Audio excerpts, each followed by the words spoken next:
Alright, this is the Charles Schulz um, mini seance.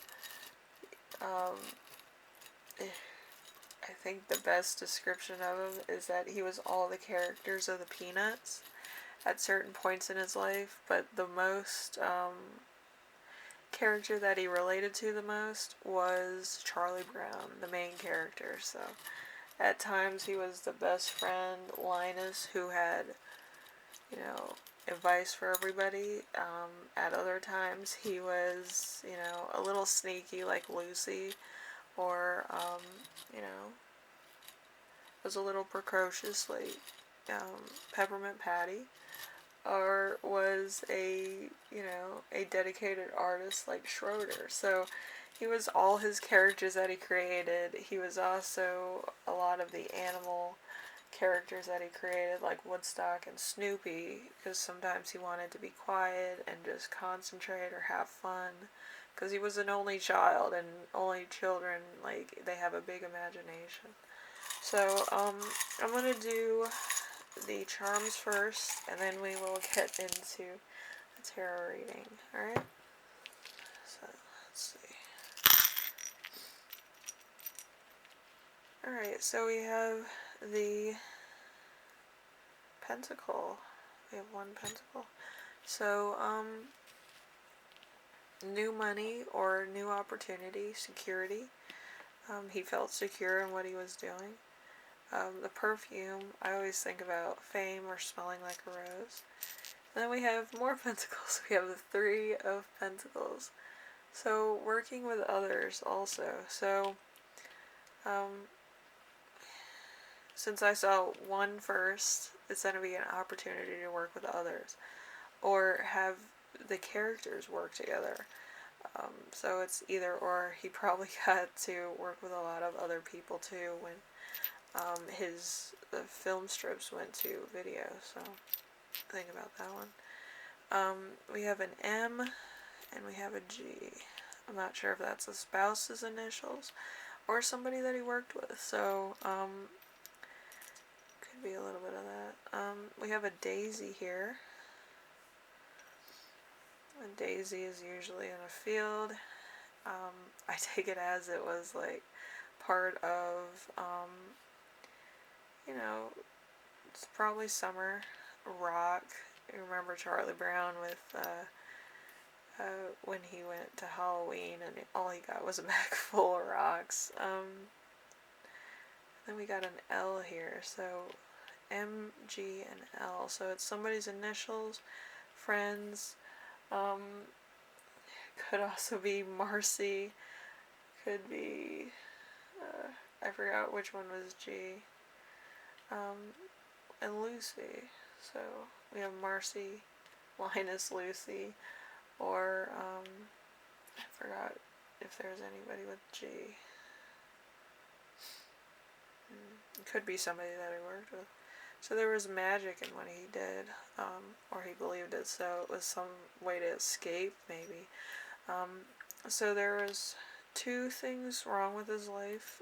He was from immigrant parents. I think his parents came from Norway, if I'm not mistaken. Don't quote me, just look it up. Just, you know, thumbs up if I'm right. I'm not sure if I am, so don't quote me. And we have the thread of soulmates. So he might have been married and they might have felt like soulmates, or he might have found a group of people that made him feel needed and wanted. We also have a little rhinestone. I call these diamonds, but they're little rhinestones.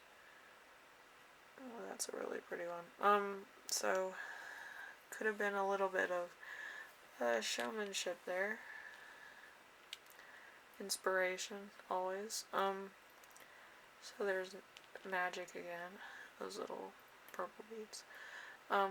So we have pink, which is like red and white. So it's power, passion, confidence, purity, innocence, mysticism. And we have purple, intuition, privilege, and spirituality. We also have red, which is power, passion, and confidence, of course. And we have yellow, which is positivity, strength, and consciousness. And we also have green, of course. Green is growth, abundance, and money.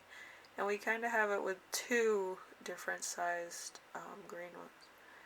And we also have the two white ones, which is purity, innocence, and mysticism.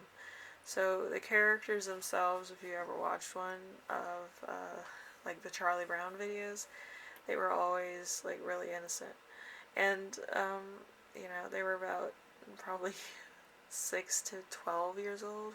They were dealing with a range of things going on. So with Charlie Brown always wanted to be a little bit better at what he was doing, and sometimes fell a little short of that many times. Anyway, this tag actually reminds me of Citizen Kane, I believe. Charles Schulz actually watched that a lot. Yeah, for some reason it always signifies something different for everybody who I read for, but I feel like Citizen Kane for this one. And then there's, a little bit of orange sequence. Orange sequence is kind of missing olden days, missing stuff that made life magical. Anyway, so let's put the charms away, and we'll see how close we get to actually finding out what's going on. And if you want, you can look at his biography. His biography is pretty interesting, actually. For somebody that wrote Charlie Brown, it's really interesting. So check it out. Alright, so we have the first card, which is the Ace of Diamonds. Ace of Diamonds is, if I remember correctly, money without happiness, wealth, abuse, corruption, greed, becoming a Scrooge. So, there might have been some unfairness, there might have been, maybe, like, sometimes when you make mundane activities fun, people seem to like them better, and you might lose yourself in the success you get because of it.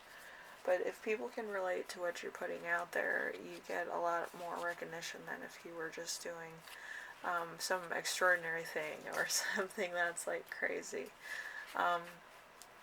Sometimes mundane activities, like people will be like, oh yeah, I did that last week, and then you can connect with that person based on your own personal experiences.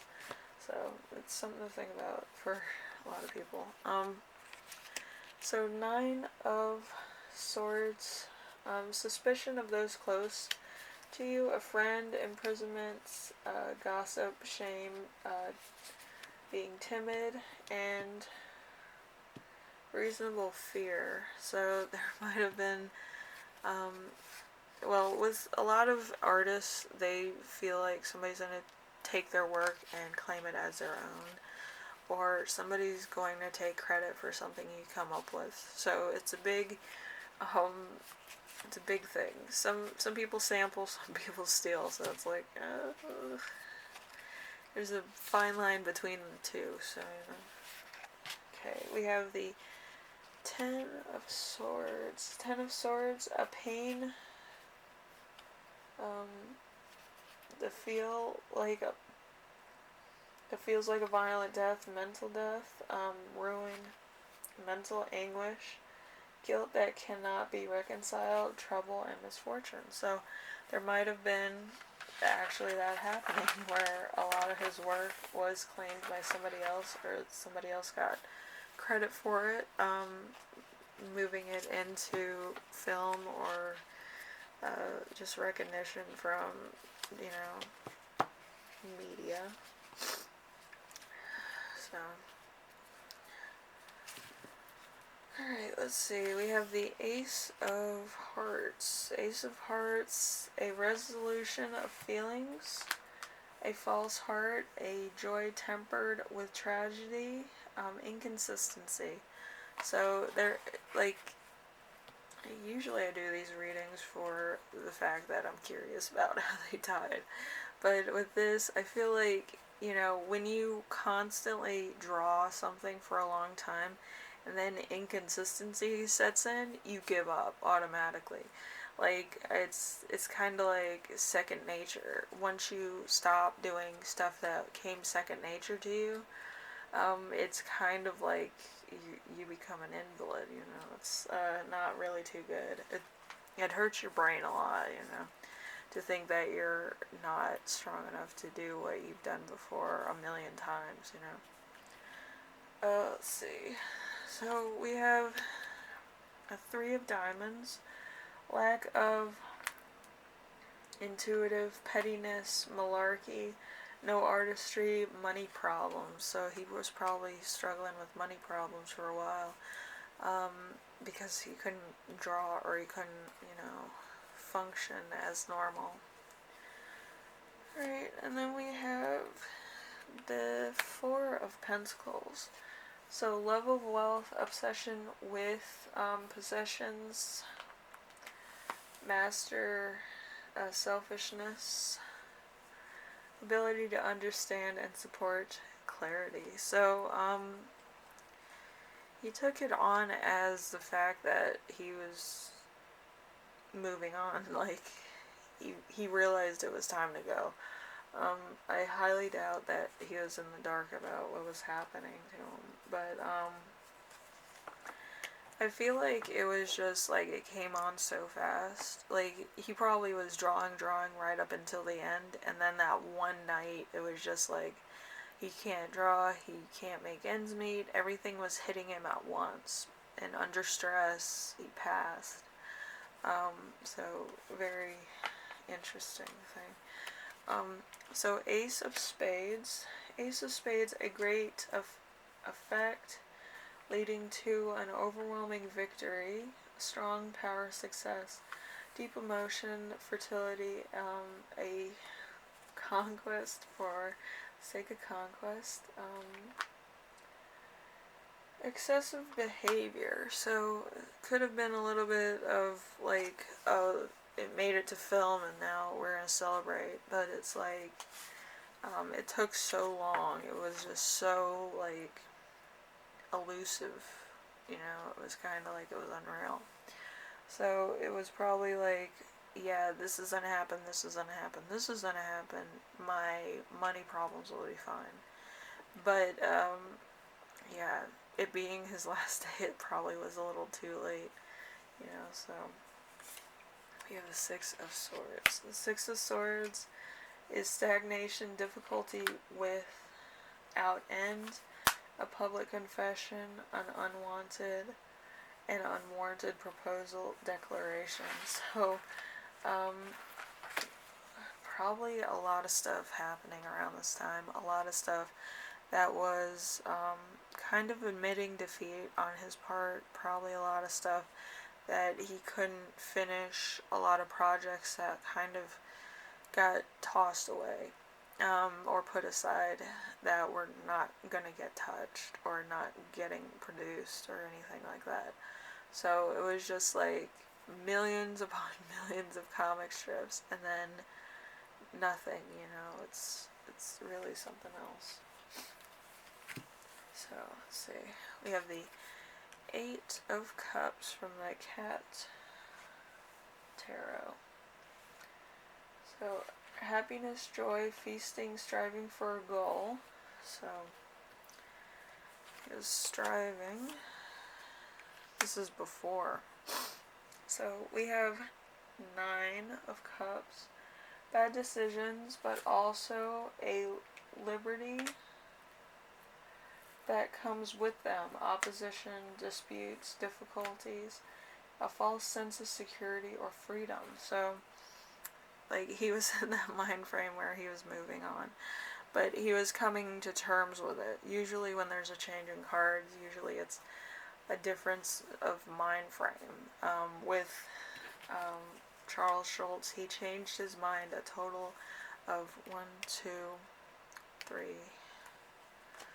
4, 5, 6. 6 times before he passed. And that's more than anybody else I've done, so that's big.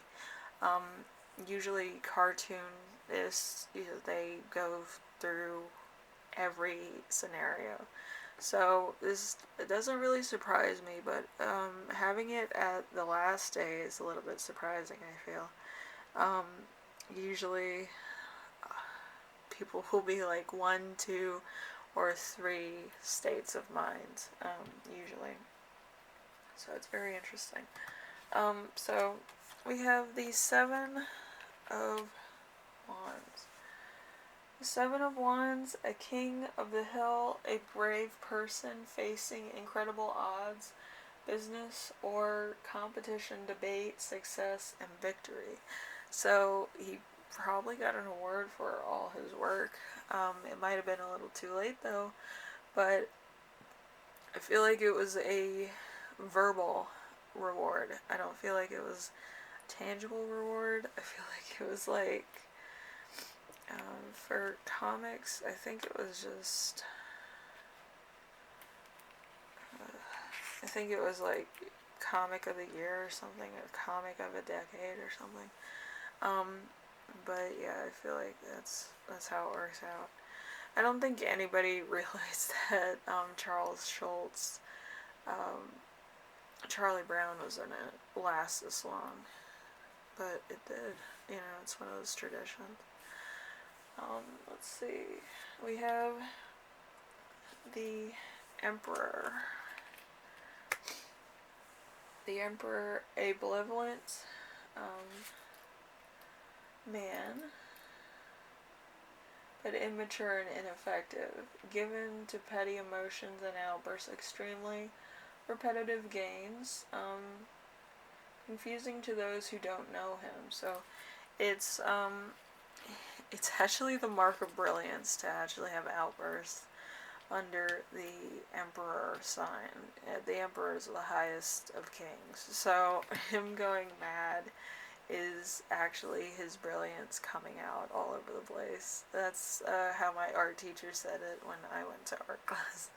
When you lose your mind, that's when you're at your peak finest. Yeah. So it doesn't surprise me. Usually that would happen. And then we have the heliphant. Religion, gullibility, repeating errors, inability to cope with different philosophies. So he was kind of one that stuck to his own philosophies. He was a perfectionist. That's why Charlie Brown is such a solid character, because every perfectionist is like, I could have gone better.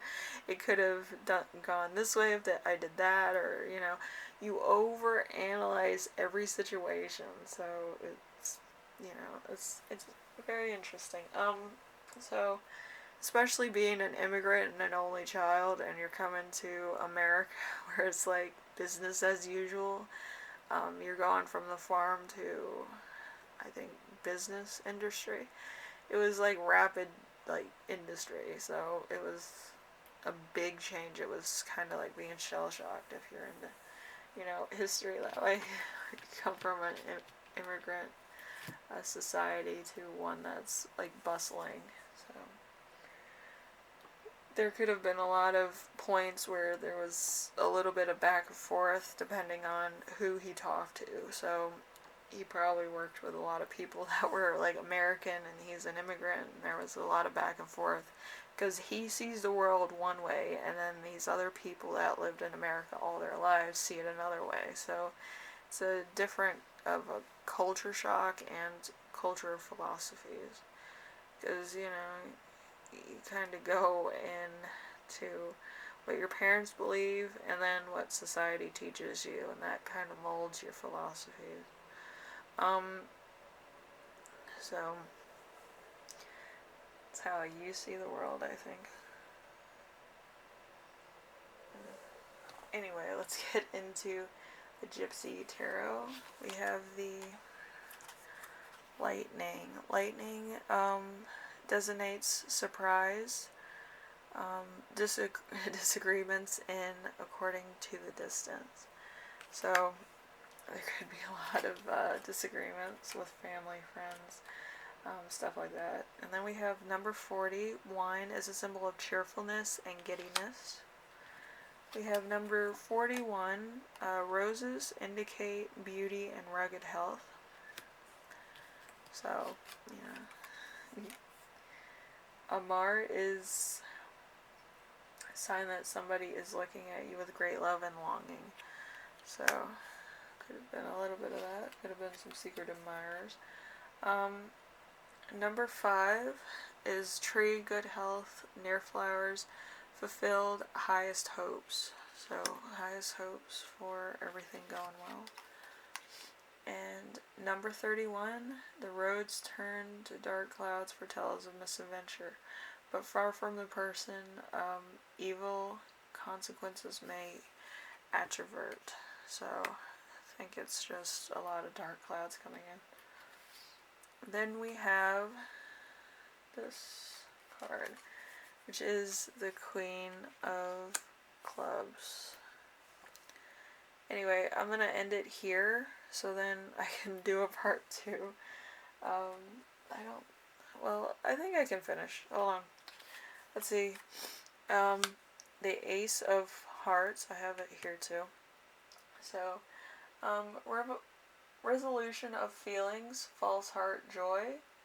We have the Three of Pentacles, lack of intuitive pettiness, malarkey, no artistry, money problems. And then we have the the Page of Wands. So, loyal, true person, a man who speaks well of others. We have the Five of Swords. The Five of Swords is a grave defeat, possibly a final battle, infantry, and dishonor. The Eight of Wands. Eight of Wands, say swift action, sudden progress. So there was a little bit of progress. Then we have the Nine of Wands. Nine of Wands is waiting for a fight, a mental standoff, enemy attack, difficulties. And then the Queen of Cups. Queen of Cups, inconsistency, dishonesty, dishonorable, profuse, and false respect, immoral. So, I didn't get any messages from Charles Schulz directly, like I usually do with celebrities. It was the same thing with Freddie Mercury. Immigrants don't really talk to me that often, so I wasn't surprised. I just feel like everything that he said through comics. If you want to check those out or look through a few of them, you might find your inspiration there, or words of wisdom from Charles Schulz. I was thinking about another one I was gonna do. But yeah, I was watching a thing on the Archangel Michael, and that's why Michael did a Floridian slip into this. Yeah, it's anytime that you need to communicate something or speak to somebody, usually Michael, the Archangel Michael, is around. So it's interesting. I don't really believe that, but anything's possible. And if you believe that, that's fine. But with Charles Schulz, he did a lot of Peanuts. I believed it was something that people would like, people could relate to. I think it was kind of like he was dwelling on the past too much, so he made the Peanuts so that he could always revisit the past with fond memories and actually make these characters of how he felt about reliving certain aspects of his past. So it's very interesting to think about all those characters as doing that, but I feel like anything's possible, and I think that that's more suitable than actually saying it's everybody who he grew up with, because I think since he was a single child and he was kind of alone, As an immigrant, I feel like it was like his ideal friendship to have friends, you know, that would give him advice, that would kind of be a little bit rough around the edges. Like, you know, normal stuff. Like how you would be on a normal day going from one extreme to the next. Or a normal day coming home from school, you know, kind of thing. So, anyway, I hope you like this one. It was a lot of fun for me. I love Snoopy and I love Woodstock and all their crazy adventures that the crew goes through. And a lot of the videos and the seasonal things. I think my favorite one was the Halloween one when he gets a bag of rocks. I can relate. Usually, as a kid, I was like allergic to a lot of candy, so it was like I got a bag full of rocks. You know, it's better in the garden than it is in my stomach. So that's how that goes. Anyway, thank you for watching, and I will see you in the next one. If you have any questions, comments, or ideas, like, you know, a celebrity I can do, or, you know, one of those Crime Watch things. I haven't looked at Crime Watch for a while, so, you know. Anyway, yeah, just leave it below, and I'll see what I can do. There's two, of course, I can't do, that are celebrities because of religious reasons, that I want to honor their religion. But, yeah, anybody else, I'm totally fine with, alright? So, thank you for watching, and I will see you in the next reading, alright? Bye now.